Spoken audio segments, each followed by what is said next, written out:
ঠিক, অনেক সৈন্য আছে, অস্ত্র আছে। দুনিয়া থেকে সন্ত্রাস নির্মূল করতে চায় আমেরিকা। আমেরিকার দৃষ্টিতে মুসলমান ছাড়া সন্ত্রাসী নাই। ওরা সন্ত্রাসী রাষ্ট্রের একটা তালিকা করেছে। সে তালিকার মধ্যে সুদান আছে, ইরাক আছে, ইরান আছে, চেচনিয়া আছে, বজনিয়া আছে, কাশ্মীর আছে, মালয়েশিয়া আছে, ইন্দোনেশিয়া আছে। নেই শুধু সেই রাষ্ট্রটির নাম যেই রাষ্ট্রের জন্মই হয়েছে সন্ত্রাসের মধ্য দিয়ে, সেই ইসরায়েলের নাম নাই।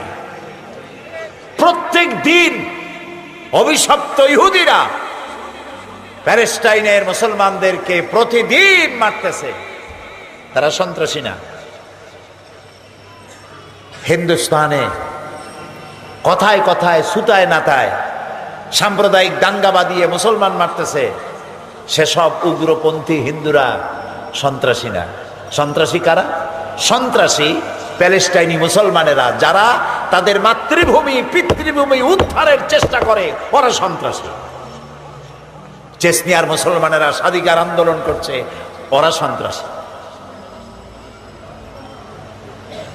সুতরাং আজ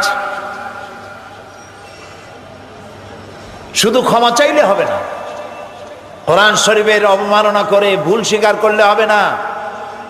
কোরআন শরীফের অবমাননা করেছে যে আমেরিকান সৈন্যরা।